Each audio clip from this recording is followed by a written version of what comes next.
Centre de formation Doctri Christo ouvre ses formations à tous.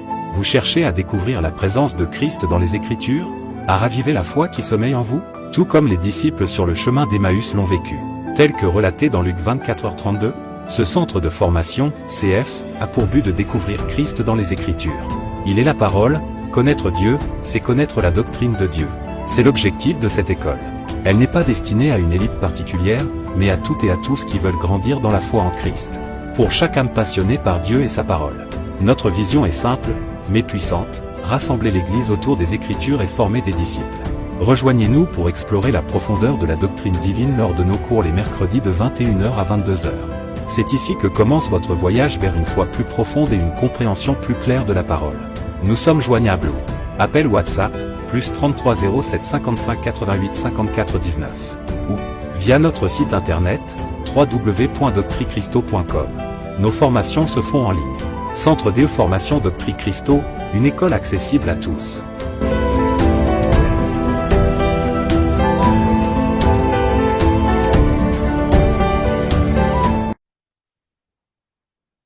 Très bien. Donc, pour rappel, nous avons donc depuis quelques semaines, nous abordons un sujet important, un sujet central dans la vie de tout disciple du Seigneur.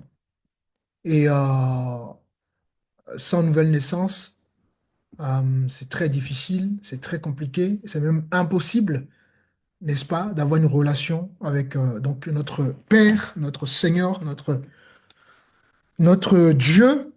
Et donc, ce sujet que nous abordons depuis quelques semaines, je pense, je l'espère en tout cas, vous ouvre les yeux et vous permet de saisir véritablement la vision spirituelle et la grâce derrière aussi, qui se cache derrière cette nouvelle naissance qui est une naissance d'en haut que nous recevons pour pouvoir justement avoir une relation avec notre Créateur depuis que l'homme a été séparé de lui, donc au travers donc, de ce qu'on appelle la mort spirituelle. Aujourd'hui donc est la quatrième partie, les études bibliques. Je fais de sorte que ce centre de formation soit plus dans la pratique que dans la théorie. C'est pour ça que j'essaie euh, de ramener en quelque sorte voilà, les doctrines de façon, ça nous parle. Donc, c'est parce que le but, quand nous étudions la parole, c'est pour que justement nous puissions saisir ce que l'Esprit attend de nous de façon individuelle et bien évidemment de façon aussi collective pour donc mettre la parole de notre Seigneur en pratique par sa grâce. Alors, ce soir, on va toucher plus à une partie particulière de cette nouvelle naissance. Donc, je vous encourage aussi à regarder vos écrans. J'essaie de vous préparer quelques notes. Vous pouvez voilà, vous permettre aussi si vous avez de vous noter, vous puissiez aussi noter et bien suivre l'évolution des choses. Par la grâce du Seigneur. Donc, nous allons plus aborder la partie comment est-on touché? Comment nous sommes touchés, si vous voulez. Comment Dieu nous touche? Comment Dieu nous touche? Et ce qui est important par rapport à ça, on va voir les différentes méthodes donc par lesquelles le Seigneur, enfin Dieu possède pour toucher une âme, d'accord? Et au travers de ça, nous allons aussi voir le rôle que nous devons jouer. Donc une fois nous sommes touchés et une fois nous recevons donc la nouvelle naissance. Et est-ce que Dieu attend simplement de chacun d'entre nous? Donc, il faut savoir que Dieu touche une âme par des porte-paroles. Dieu touche une âme par des porte-paroles. C'est-à-dire, Dieu va toucher une personne par les hommes. Et évidemment, Dieu ne touche pas les âmes uniquement par les hommes. Il y a une autre méthode que Dieu emploie qui est donc la méthode directe. D'accord? Donc Dieu peut toucher une âme par les hommes et parfois directement. Mais vous allez voir que même quand Dieu va toucher une âme de façon directe, il ramène toujours l'âme, d'accord? Il fait de sorte que l'homme, euh, il va toujours introduire l'homme en fait. Peu importe, il va toujours introduire l'homme. Vous allez remarquer que dans les témoignages des musulmans, les musulmans qui ont été touchés, généralement, ont reçu une visitation. Vous savez que les musulmans sont tellement enracinés, hein, et du coup, c'est très difficile de déloger un musulman. Et donc, la majorité des musulmans qui sont aujourd'hui dans le Seigneur et qui confessent Jésus comme Seigneur Sauveur, etc., et qui ont été même reniés par leur famille, ont été visités directement. Mais même malgré qu'ils ont été visités directement, hein, Dieu a toujours par la suite introduit les hommes. Donc, nous, nous allons garder le côté souverain de Dieu. Il y a ce que Dieu établit, d'accord? Et il y a ce que euh, Dieu va mettre en place des règles. Les règles ne ferment pas Dieu. Les règles sont là. C'est le choix de Dieu parce qu'il est souverain. Il va mettre en place des règles et il va nous pousser, n'est-ce pas, à rester dans ces règles-là. Maintenant, selon des particularités, Dieu peut agir de façon souveraine. C'est-à-dire, Dieu peut ne pas appliquer systématiquement une règle qu'il a établie pour faire autre chose, autrement. C'est ce qu'on appelle donc la souveraineté de Dieu. En revanche, la souveraineté de Dieu ne banalise pas les règles que Dieu établit. Je vais vous donner un exemple très simple. Les règles établies par le Seigneur est que lorsqu'une âme est touchée, d'accord, dans le processus de la nouvelle naissance, donc il y a donc le baptême. Le baptême est nécessaire, d'accord? C'est un âme, c'est un acte important, d'accord? Donc c'est une action importante pour une âme qui est touchée. Donc le baptême pour tout disciple du Seigneur est indispensable, nécessaire. Maintenant, lorsqu'on regarde dans la Révélation ou tout au long de l'histoire biblique, nous allons constater que il y a eu un homme qui n'est pas passé par cette règle-là, qui est donc le brigand qui était à la croix. Et donc, par la souveraineté de Dieu, ce brigand ne va pas forcément subir les règles du Seigneur, c'est-à-dire il ne va pas passer par les règles du Seigneur. Parce qu'il y a une condition, il y a une particularité qui a fait que lui ne va pas forcément passer par les règles établies par le Seigneur. Étant à la croix, il ne pouvait pas se baptiser. Et là, la souveraineté de Dieu donc va se manifester. Et c'est ainsi donc qu'il est rentré dans le royaume de Dieu sans avoir reçu le baptême. Mais cette particularité n'est pas à généraliser. C'est parce que tout simplement, c'était un cas particulier. Et donc, là, Dieu intervient directement. Donc, il ne va pas forcément intervenir selon les règles qu'il a établies. C'est un peu comme dans un pays, imaginez dans un pays où il n'y a pas s'il n'y a pas du tout d'eau, et ben, il n'y a pas vraiment du tout d'eau. Hein. C'est pas qu'il n'y a pas d'eau à côté, non. S'il n'y a pas vraiment du tout d'eau dans le pays, parce que si on a la possibilité d'aller quelque part, d'aller même plus loin pour y voir de l'eau, la souveraineté de Dieu ne se manifestera pas. Mais s'il n'y a pas du tout d'eau dans le pays, la souveraineté de Dieu se manifestera. Parce que il y a donc dans ce contexte-là hein, un contexte particulier qui est donc l'absence de l'eau. Donc il y a ce que Dieu a établi de façon générale que personne ne peut se comment, soustraire hein, à cette règle générale, sauf des cas particuliers. Et en cela, Dieu intervient selon donc sa souveraineté, parce qu'il fait ce qu'il veut. Donc c'est important que nous puissions comprendre ce point-là. Donc, il est souverain. Et donc, Dieu peut toucher une âme directement. Et il va choisir une méthode qu'on appelle donc dans la théologie, n'est-ce pas? L'économie ordinaire de Dieu. Alors, lorsqu'on parle de l'économie ordinaire de Dieu, évidemment, on ne parle pas d'argent, hein, d'accord? On parle de la manière habituelle, si vous voulez, la manière organisée, comme je vous disais, hein, ce qui est général, la manière organisée ou voulue par Dieu d'agir dans l'histoire et donc dans la vie d'une âme ou d'une personne. C'est ce qu'on appelle son économie ordinaire. Donc, c'est la manière d'agir de Dieu, la manière dont Dieu a organisé les choses. Il y a ce qui est établi et s'applique de façon générale, et il va y avoir de temps en temps ce qui n'est pas forcément dans son économie ordinaire. D'accord? Et là, on va parler de la souveraineté de Dieu. Donc, tous, autant que nous sommes, nous marchons dans l'économie ordinaire de Dieu. Le fait d'aller à l'église, c'est l'économie ordinaire de Dieu. Pourquoi? Parce que Dieu a établi ça. Dieu a établi cela pour l'église. Donc, quelqu'un qui est né de nouveau doit aller à l'église. Lorsque nous prions, c'est l'économie ordinaire de Dieu. Vous voyez, lorsque nous jeûnons, c'est l'économie ordinaire de Dieu. Lorsque nous persévérons dans les enseignements, ben, nous sommes dans l'économie ordinaire de Dieu. Ce sont des règles que Dieu a établies, des choses que Dieu a établies, d'accord, qui sont donc générales et applicables à toute situation, sauf des cas particuliers où la souveraineté de Dieu, n'est-ce pas, peut se manifester. Donc, le grec de ce mot économie, je l'ai mis sur votre écran, oikonomia, d'accord? D'ailleurs, c'est de ce mot grec que vient justement le mot économie voilà, que le français utilise. Donc, oikonomia, d'accord? Et ça signifie quoi concrètement? Ça signifie administration, ou gestion, ou organisation, d'accord?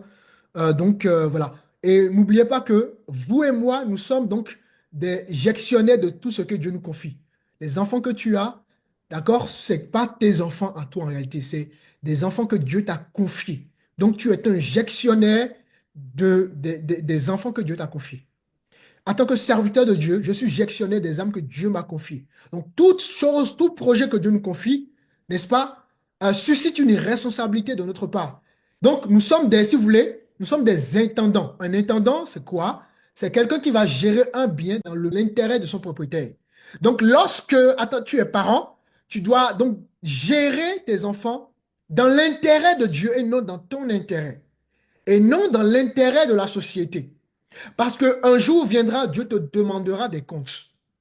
Lorsque tu es un homme, donc en tant qu'homme chef de famille, Dieu te demandera des comptes par rapport à la famille, la femme qu'il t'a confiée, les enfants qu'il t'a confiés. Donc, tu es un intendant de ta famille. Lorsque tu es une femme, il y a des enfants que Dieu t'a confiés. Il y a un mari que Dieu t'a confié. Donc, Dieu te demandera également des comptes par rapport à ce que tu gères. Donc, lorsque Dieu nous confie quelque chose, nous sommes des intendants de ce que Dieu nous confie. Nous gérons les choses dans l'intérêt du propriétaire. Nous faisons tout pour que le propriétaire se trouve son intérêt dans ce qu'on fait. Parce qu'un jour viendra où le propriétaire viendra, d'accord? Et nous allons donc rendre des comptes de comment nous avons géré les choses qui nous ont été donc confiées. Donc, économia ici signifie administration, gestion, organisation. D'accord? Donc, il y a des choses que Dieu a mises en place et nous devons nous soumettre aux choses que Dieu a simplement mises en place. Donc, pour toucher une âme, Dieu va passer par ça. Dieu passe généralement par cette phase-là. D'accord? Il procède ainsi dans son économie ordinaire. Maintenant, vous aurez compris donc de façon grosso modo un peu ce que ça signifie l'économie ordinaire de Dieu. Donc c'est donc simplement un cadre, hein, un cadre un peu comme le mariage. Pour l'acte sexuel, par exemple, quand on prend l'acte sexuel en réalité, l'acte sexuel est consommé uniquement dans un cadre. Donc dans quel cadre? Dans le cadre du mariage. Donc il y a un cadre qui est fixé pour que l'acte sexuel soit consommé. Ouais? Lorsque la société est consommée en dehors du cadre fixé, devant Dieu, ça devient un péché. Donc tout ce que nous sommes appelés à vivre en tant qu'enfant de Dieu est donc dans un cadre. D'accord? Donc, l'économie de Dieu, c'est un cadre fixé par le Seigneur, fixé par Dieu. D'accord? C'est un cadre normal par lequel Dieu choisit tout simplement d'accomplir une œuvre. Donc, en touchant une âme, Dieu a accompli une œuvre dans la vie de cette âme-là. Voyez-vous? Donc, en posant un acte, Dieu établit un cadre. À chaque fois Dieu intervient, il établit toujours un cadre. D'accord? Pouvons nous permettre, d'ailleurs, c'est pour ça qu'un Corinthien dira, nous avons un Dieu, non pas un Dieu de désordre, mais un Dieu d'ordre. Voilà pourquoi, n'est-ce pas? Tout est dans l'ordre. Dieu aurait pu créer le monde en quelques secondes. Bingo. Il prononce juste un seul mot et tout se crée de façon simultanée. D'accord? Alors, il choisit de faire les choses par ordre en créant donc le monde joue 1, joue 2, joue 3, joue 4, joue 5, joue 6. Vous voyez? Il aurait pu le faire en quelques secondes. Hein, ce n'était pas impossible pour lui. Mais il a voulu nous montrer au travers de ça qu'il est un Dieu d'ordre. Donc, les amis, les choses de Dieu sont faites dans l'ordre. C'est très important qu'on retienne ça. Et en tant qu'enfants de Dieu, nous devons vraiment incarner l'ordre, être des hommes d'ordre, des femmes d'ordre même dans nos maisons, hein, être ordonné dans la société, dans nos vies professionnelles, dans l'église. Hein. Il y a pas, voilà, on ne fait pas n'importe quoi. Hein. Tout est, il y a des choses, des cadres que Dieu a fixés. C'est pour ça quand on dit aux gens que, par exemple, pour prendre le cas de l'Église, quand on dit aux gens que dans l'Église, nous sommes tous devant Dieu, l'homme et la femme égaux, mais chacun avec une fonction différente. C'est pour ça que la femme n'a pas reçu l'autorité. Donc les fonctions qui sont liées à l'autorité, n'est-ce pas? Notamment la fonction pastorale, la fonction apostolique, la fonction, toutes les fonctions d'autorité, ben, est confiée à l'homme, non pas que l'homme est supérieur à la femme, mais parce que ben, l'homme, c'est l'autorité. Il représente l'autorité. Maintenant, est-ce que pour autant dire que la femme n'a pas une responsabilité? Une grande responsabilité. Hein? Donc, tout est dans l'ordre. C'est quoi? Dieu n'est pas dans le... Dieu, sinon, il n'y aurait pas un homme, Dieu n'aurait pas créé un homme, une femme. Et sinon, même les hommes auraient pu accoucher. On peut, nous-mêmes, en tant qu'homme, on peut accoucher. Pourquoi Dieu a permis qu'il n'y a que la femme qui accouche? Pourquoi il n'a pas donné ça à l'homme? Pour nous montrer toujours encore l'ordre et la complémentarité. Vous voyez? Donc, nous devons vraiment incarner l'ordre de Dieu. Comprendre que, voilà, notre Dieu, d'ailleurs, on peut prendre si vous voulez. Nous sommes dans 1 Corinthiens chapitre 14, le verset 33. Verset 33. Là, j'ai pas mes lunettes. Car Bon, Dieu n'est pas un Dieu de désordre, mais de paix, comme dans toutes les églises des saints. Alléluia. Vous voyez, Dieu est un Dieu d'ordre et dans l'ordre, il y a la paix. Les amis, à chaque fois vous allez honorer Dieu dans l'ordre, être un homme ordonné, une femme ordonnée dans tout, vous aurez toujours la paix de Dieu qui va vous accompagner en tout. Parce que chaque chose que Dieu a établie, d'accord, engendre une bénédiction. Donc, à chaque fois, vous allez vous soumettre à Dieu, il y aura une explosion. C'est-à-dire, l'explosion ici, c'est l'image d'une bénédiction. Vous obéissez, il y a une bénédiction derrière. Vous agissez selon les voies du Seigneur, il y a toujours une bénédiction. Vous essayez d'honorer Dieu dans votre vie, il y a toujours une bénédiction. Il y a toujours une bénédiction qui, qui se manifeste hein, au travers de notre obéissance. D'accord? Donc, pour revenir donc à ce que je disais, donc, Dieu choisit, d'accord, de faire les choses dans son économie ordinaire. Et pour toucher une âme, ben Dieu choisit de toucher une âme dans son économie ordinaire. Nous avons déjà compris ce que c'est que son économie ordinaire. Et on va prendre Romains chapitre 10. Quelqu'un peut me lire le verset 14. Comment donc invoquera-t-il celui en qui ils n'ont pas cru? Et comment croiront-ils en celui dont ils n'ont pas entendu parler? Et comment en entendront-ils parler s'il n'y a personne qui prêche? Donc, vous voyez toujours que Dieu fait, il y a toujours l'intervention de l'homme. Comment croiront-ils en celui qu'ils n'ont pas entendu? Donc, on ne peut pas croire si on n'a pas entendu. Et la Bible continue en disant, entendu parler. Et comment entendront-ils s'il y a, n'est-ce pas, s'il n'y a pas de prédicateur? Donc, il faut un homme pour qu'une âme soit touchée. Dieu fait toujours intervenir un homme.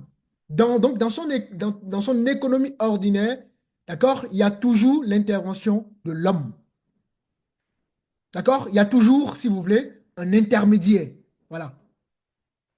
Donc, on va le voir tout à l'heure, même quand Dieu va toucher quelqu'un de façon directe, Dieu va toujours faire intervenir un âme. Évidemment, quand Dieu utilise un âme pour toucher une âme, cela ne limite pas Dieu. D'accord? C'est simplement un choix souverain de Dieu. Parce que Dieu associe souvent l'homme justement à son œuvre. Dieu a toujours associé l'homme à son œuvre. Le processus le plus utilisé, c'est bien évidemment l'économie ordinaire. Mais il n'y a pas que ça. D'accord? Je vais vous mettre sur l'écran. Il y a donc l'économie ordinaire, c'est la voie normale, la voie classique, la voie généralement utilisée par Dieu, mais il y a aussi ce qu'on appelle l'action extraordinaire. L'action extraordinaire, c'est simplement l'intervention directe de Dieu. Voilà les deux méthodes que Dieu utilise pour toucher une âme. La méthode la plus utilisée, c'est l'économie ordinaire de Dieu. Et ensuite, selon certaines particularités, Dieu peut passer par donc la méthode extraordinaire. Ça va? Vous arrivez à comprendre? Très bien, ça Oui. va. Donc, l'économie ordinaire, on a compris, hein? Donc, on a vu, donc, si on remet Que c'est un, chapitre 10, que c'est un cadre. Oui. donc ça va passer par la prédication. Il faut une prédication. La foi vient de ce qu'on entend vient de la parole du Seigneur. Ça va passer par l'enseignement biblique comme on le fait aujourd'hui là. Ça va passer par les témoignages. Voilà pourquoi c'est important. Dieu doit travailler le témoignage de chaque chrétien pour que justement nous puissions refléter notre Seigneur. Ça passe par l'Église. C'est pour ça que nous allons à l'Église pour grandir, etc. Ça passe par les sacrements également, hein. Ça passe par la discipline spirituelle. Ça passe par voilà, notre progression, notre croissance, si vous voulez. Donc ça, c'est vraiment la méthode classique, le processus classique que Dieu utilise souvent pour toucher une âme, pour faire grandir une âme, pour voilà, etc., etc. Maintenant, il peut arriver que Dieu, de par sa souveraineté, utilise donc l'action extraordinaire, comme il a fait pour le brigand à la croix. Dans le cas du brigand à la croix, Dieu, n'est-ce pas, est passé par l'action extraordinaire pour justement donc sauver ce dernier. Donc, mais l'action ordinaire, c'est aussi appelé intervention, d'accord? Si vous entendez quelque part ailleurs intervention ou action, voilà, c'est toujours le même terme, hein, que voilà, ça, c'est toujours la même chose. Donc, voilà. Donc, Dieu peut passer par l'action ou l'intervention extraordinaire pour donc toucher une âme. Dieu peut toucher quelqu'un par une vision, par exemple. Quelqu'un peut recevoir une vision. Ou un enfant de Dieu peut recevoir une vision d'une mission, de quelque chose. Ça, c'est l'action directe de Dieu. C'est-à-dire que Dieu n'est pas passé par un intermédiaire, par l'homme. Il n'est pas passé par la voie classique qui est donc l'économie ordinaire. D'accord? Dieu peut passer par les révélations directes. Ça, c'est l'action extraordinaire de Dieu. Dieu peut passer par les visitations. Tout à l'heure, je vous parlais donc des musulmans qui souvent ont été écoutés, hein. Allez voir par exemple les témoignages des musulmans sur YouTube. Vous allez voir la plupart des musulmans qui sont chrétiens ont été visités directement par le Seigneur. Donc ça, c'est ce qu'on appelle vraiment l'intervention extraordinaire ou l'action extraordinaire. Donc, vraiment, il faut faire la part des choses entre ces deux méthodes que Dieu utilise pour agir, d'accord, avec nous. Mais la méthode, bien évidemment, la plus utilisée est l'économie ordinaire de Dieu. Donc, bien évidemment, l'extraordinaire n'annule jamais l'ordinaire. D'accord? Même quand Dieu passe par l'intervention extraordinaire, il va ramener toujours, donc il va faire toujours intervenir l'homme. D'accord? Toujours. On va voir des exemples tout à l'heure. Toujours et toujours. Maintenant, une fois qu'on comprend ça, la question qui peut être légitime, on peut se demander pourquoi Dieu choisit l'économie ordinaire pour, on est en train de parler de la nouvelle essence, donc comment on est touché, d'accord, par le Seigneur, les méthodes que Dieu utilise pour nous toucher. Et pourquoi donc Dieu choisit l'économie ordinaire de façon, on va dire, fréquente, de façon régulière, d'accord? Pour tout simplement former. Parce que on va le voir, s'il n'y a pas d'intervention, euh, si l'homme n'intervient pas, on ne sera pas formé. Donc il fait ça pour nous former. D'accord? Il ne fait pas ça pour nous impressionner. Voilà pourquoi en fait le miracle ne peut pas faire à soi un chrétien. Le miracle, c'est juste pour la gloire de Dieu. Dieu fait ça pour montrer qu'il est grand. Mais ce qui fait à soi un enfant de Dieu, c'est c'est l'enseignement, c'est la parole. Hein, c'est la communion fraternelle. C'est ça qui va justement former un chrétien. Mais un chrétien qui vit sous les miracles ne va jamais être formé. Vous voyez? Donc, euh, c'est pour ça que justement l'action extraordinaire n'annule pas l'économie, hein, de Dieu. Donc, voilà, Dieu fait ça pour nous former et non pour nous impressionner.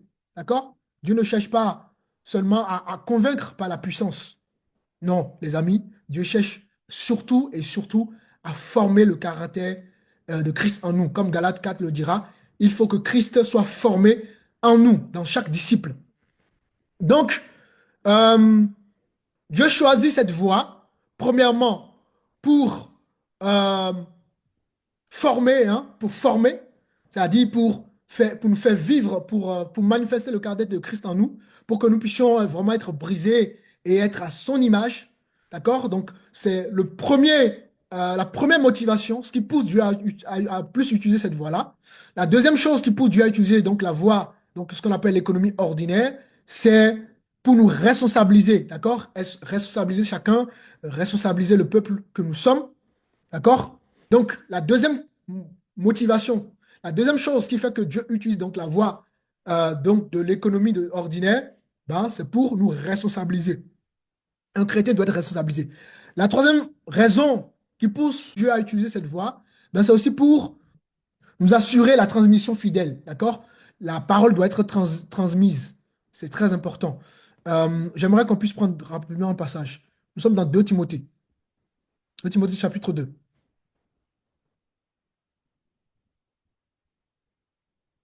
On va prendre le verset 2. 2 Timothée 2, 2 Timothée 2, verset 2. Et ce que tu as entendu de moi, en présence de beaucoup de témoins, confie-le à des hommes fidèles qui soient capables de l'enseigner aussi à d'autres. Voilà. Les amis, la foi, elle se transmet, d'accord? Elle se transmet, elle se reçoit, elle s'enseigne. Donc Dieu fait ça pour aussi passer par la voie de la transmission, d'accord? Donc c'est pour ça que ne pense que vous faites, vous pouvez imparter des générations et des générations par votre foi. Donc, ce que tu as entendu de moi, donc confie-le, n'est-ce pas, à des hommes fidèles. Donc, la transmission, elle est nécessaire dans la vie d'une personne qui est touchée. Et donc, Dieu ne peut que passer par la voie de l'économie ordinaire, parce que la voie de l'action extraordinaire ne, ne, ne, ne suscite pas la transmission. D'accord? Quand on prend par exemple l'apôtre Paul, ben, qu'est-ce qu'il fait, l'apôtre Paul? Au moment où il était sur le chemin de Damas, il va faire une rencontre directe avec Dieu, avec le Seigneur. Mais quand il va faire cette rencontre, donc cette rencontre qu'il fait avec Dieu, ben, on appelle ça donc l'intervention extraordinaire, d'accord? Il a rencontré Dieu de façon directe. Mais malgré qu'il y a eu cette euh, intervention extraordinaire, mais Dieu va mettre Ananias dans la vie de l'apôtre Paul. Ananias, l'apôtre Paul va être aveugle. Ananias viendra. Ananias va prier pour lui. Ses yeux vont s'ouvrir. Ananias, bon, qui va être formé pour un temps, va être enseigné. Donc, il n'a pas reçu, même quand, malgré qu'il a reçu une intervention directe, il n'est pas allé servir Dieu directement. Dieu a fait intervenir, donc, d'accord? Ananias. Donc, Dieu est passé encore une fois de plus par la voie de l'économie ordinaire. Vous voyez? Parce que bah, c'est important. Quand on prend aussi Corneille, Corneille, rappelez-vous, il priait chez lui, il va avoir une vision. Donc, une vision, c'est donc la voie de l'intervention extraordinaire. Il va avoir une vision. Mais quand il a une vision, ben, l'esprit n'a pas agi tout de suite. Donc, suite à sa vision, il va envoyer ses serviteurs appelés donc Pierre, l'apôtre Pierre. C'est l'apôtre Pierre qui ira donc dans la maison de Corneille et qui va donc prêcher la parole. Et ça va susciter véritablement une conversion, donc de par la prédication que Corneille va recevoir avec sa famille. Et voilà, les baptêmes vont avoir lieu, etc. Donc, vous voyez que malgré que Dieu est passé par l'intervention extraordinaire pour toucher Corneille, il a était toujours obligé de le ramener dans la voie de l'économie ordinaire. D'accord? En faisant intervenir donc un homme. Pareil, l'unique Éthiopien, rappelez-vous, il lisait un passage qu'il ne comprenait pas. Et il a fallu donc que Philippe intervienne pour expliquer ce que l'eunuque lisait. Donc, encore une fois, le plus, pendant sa lecture, bah, Dieu fait intervenir, encore une fois, le plus, l'homme. D'accord? Donc, même si Dieu commence par l'action extraordinaire, il ramène toujours, d'accord, euh, les gens donc dans la voie de l'économie ordinaire. Je vais vous donner une illustration pour que ça soit bien saisi. Comme j'avais donné donc pour l'exemple, par exemple, de la création. J'aurais pu créer le monde en quelques secondes, mais il l'a fait de façon ordonnée. Mais je vous donne encore un autre exemple pour que vous puissiez bien comprendre. Dieu pourrait faire pousser un arbre instantanément, n'est-ce pas? Il est capable de faire pousser un arbre instantanément. Mais justement, dans ce qu'on appelle son économie ordinaire, il va passer par une graine, il va passer par l'eau, par le temps, par des saisons. Alors il aurait pu faire tout ça en quelques secondes. Mais l'économie ordinaire oblige qu'il y ait une graine, qu'il y ait de l'eau, qu'il y ait donc du temps, qu'il y ait des saisons pour que l'arbre grandisse. Mais c'est la même chose. D'accord? Dieu peut intervenir directement dans la vie des gens. Mais il choisit justement la voie de l'économie ordinaire pour justement, nous, on a vu, hein, pour nous former, pour faire développer le caractère de Christ en nous, pour que nous puissions être capables de transmettre la foi, de transmettre ce que nous recevons, notre vie, etc., etc. Donc, l'extraordinaire, évidemment, c'est une voix qui impressionne, c'est une voix bah ouais, on voit la grandeur de Dieu au travers de cela. Mais non, Dieu revient toujours à l'ordinaire. Dieu revient toujours à l'économie ordinaire, d'accord? Pour nous faire grandir. Parce que grandir, c'est très, très important. Donc, dans son économie ordinaire, vous aurez compris, Dieu touche les hommes par les hommes. D'accord? Dieu forme les cœurs par la parole. La foi vient de ce qu'on entend vient de la parole de Dieu. Donc, la foi se construit dans la durée. La foi ne se construit pas, d'accord? Sous l'effet d'un miracle, d'une vision qu'on a reçue. Non.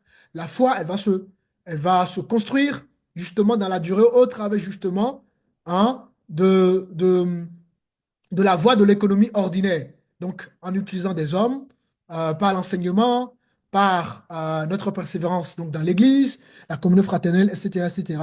Pour revenir à ce que je disais, donc, la manière dont Dieu touche l'homme, c'est toujours par des porte-paroles, des hommes, donc par la voie de l'économie ordinaire. Ça peut être des serviteurs, voilà, ça peut être des témoins, ça peut être des prophètes, ça peut être des disciples, voilà, des parents, des enfants, des pasteurs, voilà, tout ce que vous voulez, des frères, des sœurs. Voilà. Dieu passe toujours par des uns et des autres pour toucher une âme. Ce qu'on appelle tout simplement dans le langage doctrinal la voie donc de l'économie ordinaire de Dieu. On va voir que dans l'Ancienne Alliance, par exemple, on va voir, parce que dans toute la révélation, Dieu a toujours procédé ainsi. Hein. Donc, alors, dans l'Ancienne Alliance, quand on prend le cas de Saul, pour que Saul soit roi, il a fallu que donc, Dieu utilise donc, le prophète Samuel pour que Saul soit roi, hein, soit un roi. Donc, dans les actes de Dieu, dans l'Ancien Testament, Dieu a toujours utilisé des hommes. Surtout dans l'Ancien Testament, Dieu a souvent utilisé des prophètes. C'est plus des prophètes qui intervenaient. Hein. Que ce soit pour dans toute l'histoire donc du peuple juif, hein, à partir des rois, parce qu'on va voir que le cas d'Abraham, on va le voir tout à l'heure, c'est un peu différent. Il y a eu des hommes où Dieu a fait, donc Dieu a utilisé donc la voie extraordinaire directement, mais dans tous les cas, à un moment donné de leur parcours, Dieu va toujours faire intervenir donc les hommes dans leur parcours. Donc, la méthode dans l'Ancien Testament, ça a été cette méthode que Dieu a utilisée. D'accord? La méthode donc des prophètes. Utiliser des hommes pour pouvoir toucher des hommes et des femmes. Maintenant, le cas du Nouveau Testament, c'est un peu différent. C'est la même chose, mais un peu élargi. Quand on prend donc la Nouvelle Alliance ou le Nouveau Testament, donc l'Évangile, on va voir que Dieu va toucher les gens généralement pas que par des serviteurs de Dieu. D'accord? Dieu va utiliser, par exemple, si on prend le cas de l'apôtre Pierre, rappelez-vous dans Actes chapitre 2, il va prêcher la parole et tous ceux qui ont entendu la parole auront le cœur vivement touché. D'accord? Et ils vont demander qu'est-ce qu'il faut faire pour suivre le Seigneur. Et l'apôtre Pierre leur dira que chacun de vous soit baptisé. Donc, dans le cas des gens qui ont eu le cœur vivement touché, Dieu a utilisé donc l'apôtre Pierre dans ce cas-là, donc un serviteur de Dieu. Si on prend par exemple le cas d'Étienne, Étienne, même chose. Dans le contexte d'Étienne, Dieu a utilisé Étienne pour toucher les âmes, pour toucher les gens. Notamment, vous pouvez le voir dans Actes chapitre 7. Quand on prend le cas de Philippe que j'ai pris tout à l'heure avec l'eunuque, dans le cas de l'eunuque, Dieu a utilisé Philippe, n'est-ce pas, pour toucher l'eunuque. Donc, vous voyez, la voix que Dieu utilise, c'est plus la voix de l'économie ordinaire. À chaque fois, c'est souvent ça. Dieu utilise toujours quelqu'un, voilà, pour pouvoir toucher une âme. Maintenant, quand on prend particulièrement le cas de l'apôtre Paul, bien que par la suite, le Seigneur va utiliser aussi la voie de l'économie ordinaire. Mais Dieu est passé d'abord par l'intervention extraordinaire. C'est-à-dire qu'il a rencontré directement Dieu pendant qu'il voulait aller persécuter l'Église. D'accord? Et donc, pendant que il était en chemin, ben, Jésus se révèle à lui. Donc, il y a eu une intervention extraordinaire. Mais par la suite, ben, Dieu va utiliser Ananias. D'accord? Donc, Dieu ramène toujours les gens dans cette voie-là. Pareil pour Timothée, même chose. Donc, les exemples sont vraiment très, très nombreux. Dieu va utiliser la femme samaritaine pour toucher des âmes. La femme samaritaine, ce n'est pas une servante, on t'a dit, établie de Dieu. Hein, elle a entendu une parole qui l'a touchée, elle est partie annoncer. Donc, vous voyez, donc c'est plus élargi, ce n'est plus simplement limité aux serviteurs de Dieu, mais c'est élargi. Donc, aujourd'hui, Dieu peut utiliser des serviteurs de Dieu pour toucher une âme, des frères, des sœurs, voilà, des simples frères, des simples sœurs, euh, n'importe qui pour toucher une âme. Donc voilà un peu la différence entre l'Ancien Testament et donc le Nouveau ou l'Ancienne Alliance et la Nouvelle Alliance. L'Ancienne Alliance, c'est plus, ben, évidemment, il y a eu aussi l'intervention directe de Dieu, notamment par rapport à Abraham. Abraham, par exemple, a reçu un appel direct, même si par la suite Dieu va faire intervenir quand même des hommes. D'accord? Donc il y a eu aussi des cas exceptionnels. Même chose pour l'Ancienne Alliance. La Nouvelle Alliance. Évidemment, la voie la plus utilisée, c'est la voie de l'économie ordinaire de Dieu, mais il y a eu des exceptions, notamment par rapport à l'apôtre Paul. Est-ce que ça va? C'est bon? Amen. Oui, ça va, ça va. OK. Oui, Maintenant, une pasteur. fois que nous avons compris ces deux méthodes que Dieu utilise pour toucher une âme, on va essayer de voir quelques principes importants. D'accord? Euh, que j'aimerais vraiment que vous connaissiez ces principes par cœur. Euh, donc, Dieu utilise soit la voie de l'économie ordinaire, soit la voie de l'intervention extraordinaire qui est ravissime, hein. C'est vraiment un cas particulier, mais c'est possible, donc la souveraineté de Dieu. Mais quelle que soit la voie que Dieu utilise, il y a dans dans l'action de Dieu, il y a 5 manifestations. D'accord? La première manifestation, c'est la parole comme instrument. Dieu va utiliser la parole comme instrument. Ok, nous savons que Dieu va utiliser un homme, mais l'homme ne va pas partir de façon charnelle. D'accord? Soit Dieu va donner une parole à l'homme. Donc, il y a toujours une parole. Donc, il y a euh, la parole comme instrument que Dieu va utiliser pour justement toucher une âme ou pour faire grandir une âme. Et dans cette manifestation, donc dans cette parole comme instrument, il y a 3 verbes essentiels que nous allons retenir. D'accord? Il y a 3 verbes qui sont essentiels dans la parole comme instrument que Dieu donc utilise pour agir. Le premier verbe, je vous ai mis ça sur votre écran, c'est le verbe kéroso. D'accord? En français, ça signifie proclamer. Proclamer, d'accord? Proclamer euh, publiquement. Donc, Dieu va utiliser un homme pour proclamer sa parole. Ça peut être par la prédication.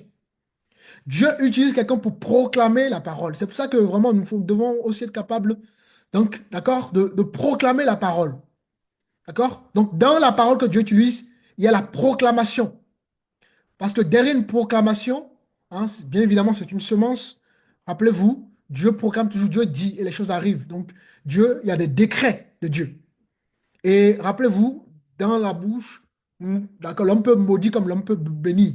Donc, Dieu nous a donné aussi la parole comme proclamation. Donc, on peut proclamer.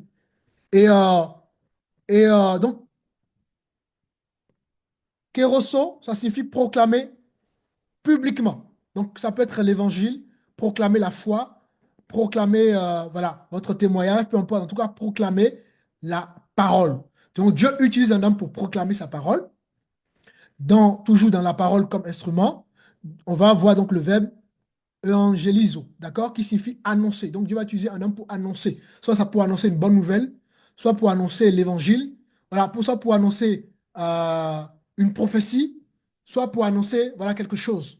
Donc, toujours dans l'Église, Dieu va annoncer des choses. D'accord? Quand Dieu nous touche, il y a toujours ces deux actions-là. C'est même trois actions parce qu'il y a trois verbes. Il y a toujours ces trois actions-là. La proclamation, la, le fait d'annoncer, et puis le dernier verbe qui est donc l'aléo, d'accord? Qui veut dire parler, donc transmettre. Donc tu peux transmettre ta vie de foi, transmettre ta vie chrétienne tout simplement. Donc Dieu utilise ces trois verbes euh, pour se manifester par l'homme qui l'utilise, par les hommes et les femmes qui l'utilisent. Lorsque Dieu utilise un homme, il va proclamer, il va annoncer, il va donc parler. D'accord? C'est comme ça qu'il opère. Il annonce, il proclame et il parle. Donc, dans la voie de l'économie ordinaire de Dieu, ben, nous allons retrouver ces trois notions, ces trois verbes. La proclamation, l'annonce et ben, le discours. Donc, Dieu parle. D'accord? Ensuite, il y a la deuxième manifestation, toujours dans l'action, dans la voie de l'économie ordinaire de Dieu. Dieu va donc toucher, d'accord? Être touché. Il y a la parole comme instrument que Dieu va utiliser par les trois verbes que nous avons vus, mais il y a aussi, une fois que donc Dieu utilise la parole, il faut que la parole touche l'âme. Il faut que la parole éclaire, donc la parole qui a été semée, ou la parole qui a été proclamée, ou le discours qui a été donné. D'accord? Donc Dieu va toucher intérieurement. Donc Dieu touche le cœur. Il faut que Dieu touche l'âme. Donc on retrouve le verbe grec katanouso. D'accord? Katanouso ici, euh, ça nous parle donc du fait d'être touché intérieurement. D'accord? C'est le moi. Enfin, on est touché dans le moi, dans l'homme intérieur. Et j'aimerais qu'on puisse prendre le livre de Actes chapitre 2. Le verset 37 rapidement. Après avoir entendu ce discours, ils eurent le cœur pardon. Après avoir entendu ce discours, ils eurent le cœur vivement touché. C'est bon. Et ils Donc, dirent à ouais, Pierre c'est et aux bon. autres apôtres. Donc, c'est bon, frère. Ils eut le cœur vivement touché. Donc, ils ont été katanouso, d'accord? Ils ont été touchés. Donc, Dieu, avant d'être touché, il y a eu donc la parole comme instrument. L'apôtre Pierre a d'abord fait un discours.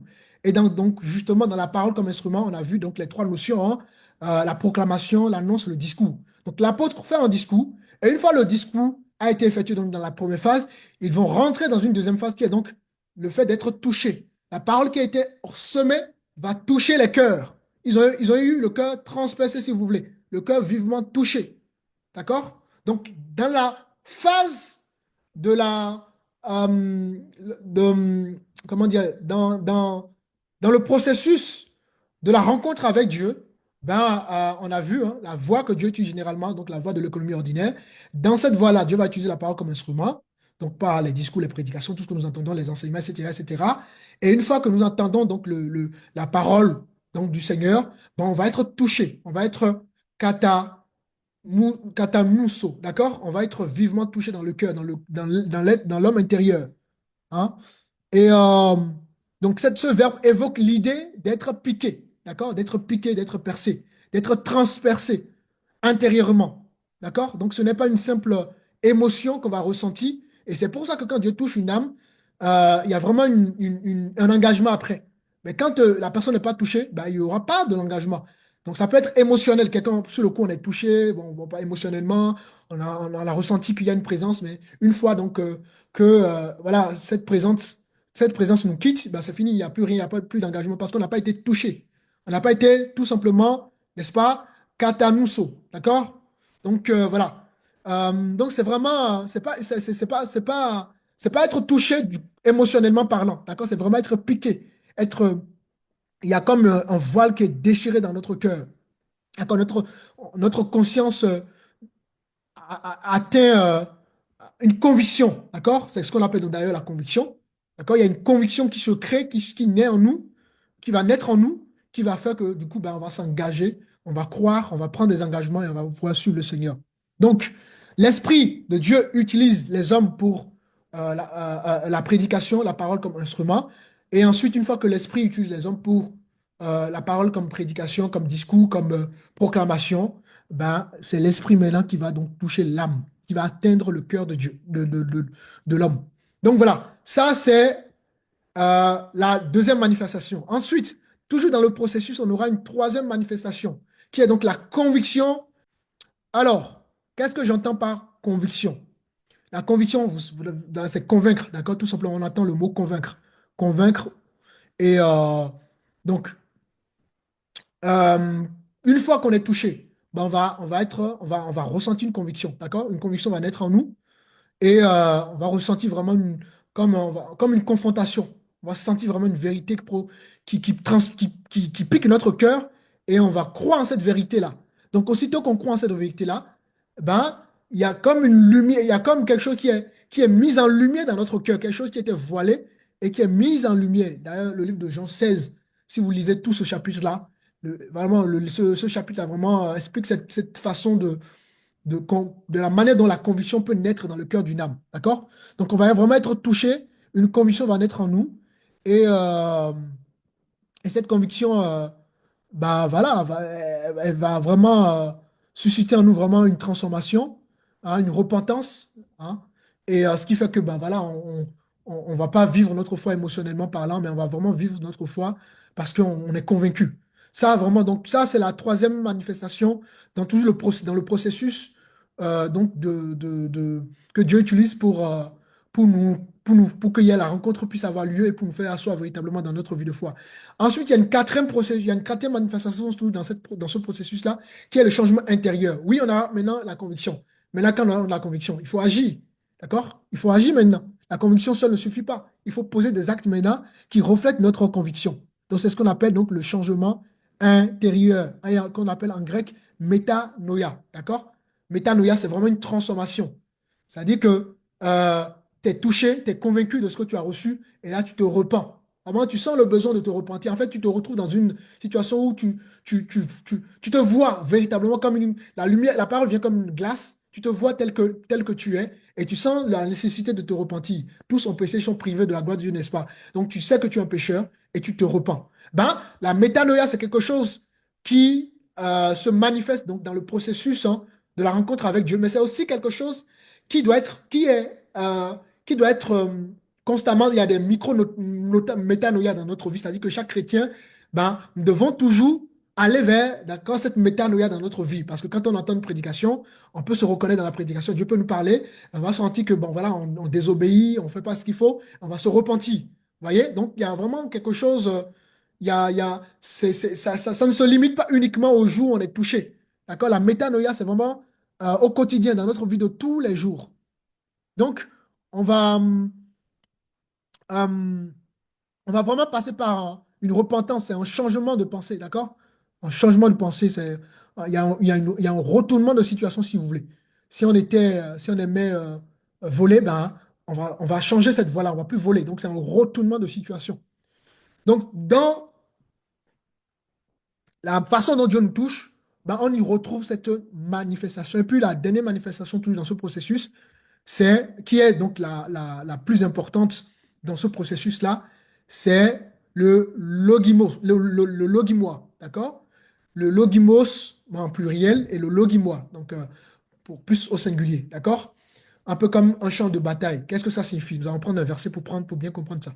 Et c'est la manifestation la plus importante parce que nous sommes sujets justement au logimois, c'est-à-dire nous sommes sujets à nos pensées, d'accord? Avant de commettre l'adultère ou toute action, ça commence déjà dans les pensées.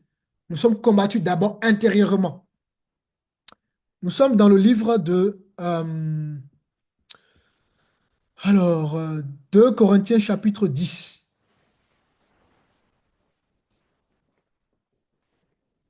verset 5.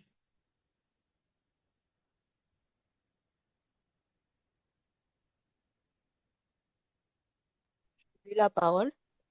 Nous renversons les raisonnements et nous renversons les raisonnements et toute hauteur qui s'élève contre la connaissance de Dieu Voilà. et Mhm. nous amenons toute pensée captive à l'obéissance de Christ. Amen.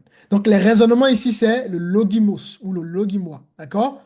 C'est c'est ça justement qui fait que ben, on rejette Dieu, le raisonnement.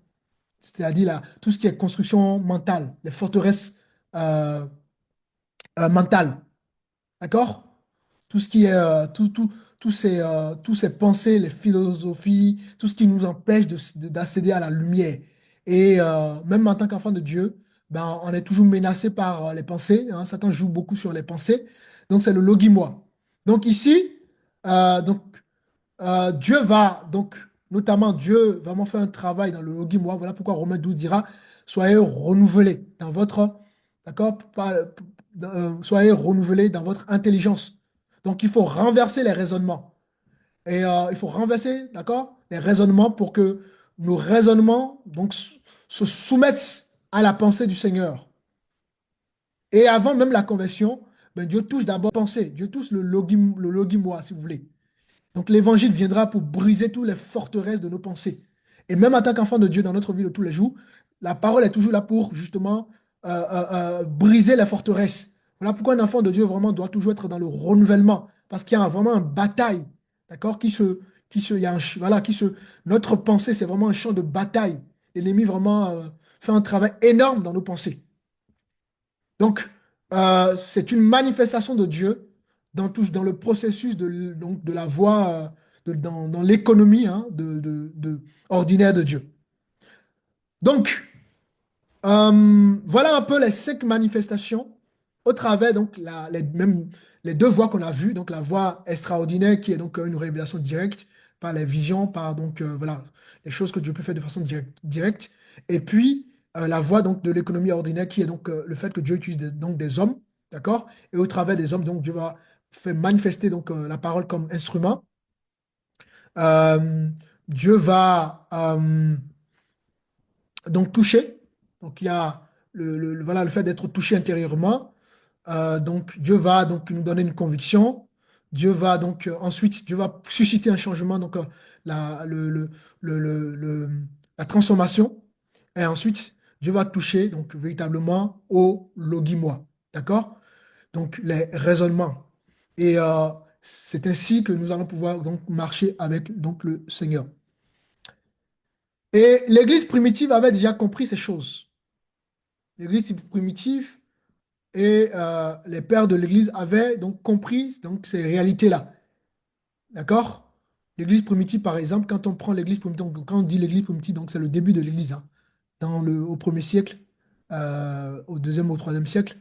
Donc déjà, les serviteurs et les frères, les églises de l'époque avaient déjà compris voilà, ces principes-là. C'est pour ça qu'à l'époque, donc, où l'Église est née, il y avait beaucoup de prédications. Il y avait, pourquoi l'Église catholique a mis, par exemple, ce qu'on appelle le catéchisme? Ben, c'est pour justement transmettre, d'accord? C'est pour semer, hein. Et nous, on appelle ça, bon, nous, on appelle ça donc étude biblique, mais ça revient pareil. L'idée, c'est de semer la parole de Dieu, d'accord? Parce que ben, c'est la voie normale que Dieu utilise pour nous faire grandir, pour nous faire connaître donc ses voies, etc., etc. Et nous allons voir un peu quels ont été un peu, qu'est-ce que les pères de l'Église avaient donc dit sur ce sujet qu'on est en train d'aborder. Quand on prend par exemple Justin Marty, hein, je rappelle que Justin Marty, c'était un philosophe chrétien et le Seigneur l'a beaucoup utilisé pour enseigner il a vraiment défendu le rationnel, d'accord, du christianisme et en l'occurrence donc le logos, donc la parole. Et il disait déjà que l'évangile touche la vérité face aux philosophies. Donc l'évangile touche la vérité face aux philosophies. Donc la philosophie, rappelez-vous, c'est le logimoi, donc les raisonnements. Et l'évangile donc est là pour justement, face à la philosophie, l'évangile donc apporte la lumière. D'accord? Donc il avait compris la nécessité de comprendre que Dieu, pour justement susciter une relation, passe toujours par donc la voie de l'économie ordinaire. Et dans la voie de l'économie ordinaire, on a déjà vu, hein, rappelez-vous, si je retourne en arrière, on a vu dire que ce qui se cache derrière tout ça. Alors, il y a Hein, ça, c'est la voie normale. Donc, il y a la prédication, l'enseignement, le témoignage, voilà. Il y a voilà, le sacrement. Tout ça, ça fait partie donc de la voie normale que Dieu utilise. Évidemment, maintenant, dans l'intervention extraordinaire, on a donc tout ce qui est rêve, vision, révélation, etc., etc. Voilà. Donc, les pères de l'Église avaient compris ça, que c'est la voie la plus utilisée par le Seigneur pour nous asseoir, pour nous, voilà, pour nous former, pour appeler une âme, pour toucher une âme et pour faire de nous véritablement donc des enfants de Dieu. Ensuite, un autre père dans la foi, Irénée, est un évêque, d'accord? Donc, il est au deuxième ou troisième siècle, je crois. Euh, et il a principalement enseigné contre les hérésies, d'accord? Tous ceux qui donc utilisaient donc la philosophie pour combattre la parole donc dans son temps. Donc il utilisait donc le gnosticisme, ce qu'on appelle le gnosticisme, c'est donc parce que les philosophes à l'époque appelaient donc la connaissance et il faut savoir que c'est ce que Paul dira justement aux Grecs, hein. Il y a connaissance et connaissance. Donc si vous avez à la connaissance, moi je vous parle donc du gnosticisme, donc connaissance et connaissance. Donc lui va vraiment, son message était vraiment centré sur le gnosticisme, dans la connaissance, pour justement interpeller les philosophes donc, de son époque. D'accord? Et il disait déjà, d'accord, lui il insistait déjà sur donc, la règle de la foi, d'accord, qui protège contre les faux enseignements. Donc le fait que euh, Dieu passe par cette voie qui est donc l'économie ordinaire nous permet donc d'être protégés. Plus nous allons être nourris par les hommes, par la prédication, par les enseignements, par la communion fraternelle, etc., plus donc nous allons être protégés. C'est pour ça qu'une brebis ne peut pas être isolée, une âme ne peut pas être isolée. D'accord? Parce qu'il va là, on a besoin d'être nourri par ces choses pour tenir ferme face justement aux attaques contre la vérité. Alors, un autre père dans la foi, Augustin, euh, qui était euh, un évêque et un théologien, euh, qu'est-ce qu'il disait, lui, par rapport donc, à ce sujet qu'on est en train de, de parler? Il dit que l'action intérieure de Dieu, donc ce qu'on appelle donc, l'économie, hein, l'action intérieure de Dieu attire le cœur. Donc, quand il parle de l'attirance du cœur, c'est la grâce, d'accord? L'action intérieure de Dieu attire le cœur, puis aussi le rôle des médiations. Donc, euh, on voit bien le rôle de la médiation ici, je parle des hommes, d'accord? Les hommes que Dieu utilise, donc qui vont donc, au travers de ces hommes, il va y avoir les 5 manifestations qu'on a vues, donc par parole comme instrument, on va être touché, il y aura la conviction, donc tout ce qu'on a vu. Et, donc voilà, Dieu utilise ces hommes-là pour justement manifester pour se manifester pleinement au travers de ces 5 manifestations qu'on a vues. Et pareil, donc il reconnaît hein, clairement que euh, il faut de la médiation. Dieu, tu fais toujours intervenir des hommes. Il faut de la médiation, il faut des prédicateurs, il faut donc voilà, il faut, euh, il faut des hommes pour que notre foi soit assise, pour que la rencontre puisse avoir lieu. Ensuite, un autre père dans la foi, notamment Jean Chrysostome, qui est un évêque aussi hein, et un prédicateur de son temps, euh, lui, il a beaucoup enseigné sur la justice voilà, sociale, donc la vie morale, etc. Il dira, il va mettre l'accent sur la puissance de la prédication. D'accord? Euh, Parce que oui, qui font la prédication, ce sont les hommes. Donc, plus nous allons recevoir donc une prédication, donc forcément, plus nous allons donc être transformés.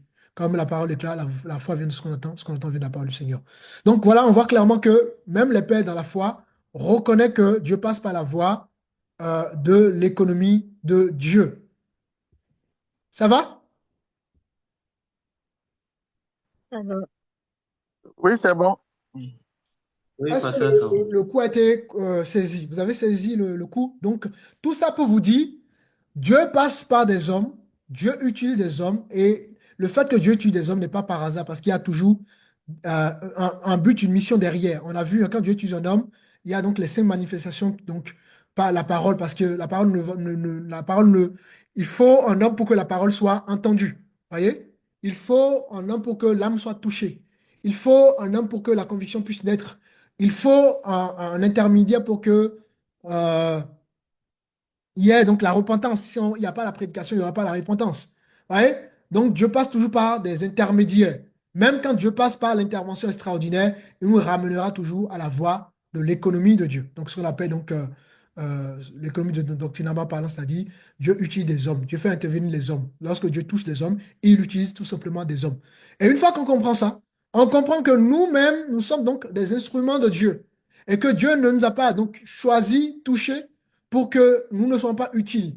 Dieu veut aussi qu'on soit de la même manière qu'il a utilisé quelqu'un pour nous toucher, qu'il continue d'utiliser des gens pour nous faire grandir, ben nous-mêmes, il veut nous utiliser comme des instruments pour que nous puissions aussi toucher les gens, pour que nous puissions aussi faire manifester les cinq, nous puissions manifester les cinq manifestations de Dieu qu'on a vues lors du coup. Donc notre vie, vraiment, il y a une vision derrière, il y a un objectif derrière, d'accord? La nouvelle naissance ne se limite pas simplement, je suis né de nouveau, non. La nouvelle naissance, ça va beaucoup plus loin que ça.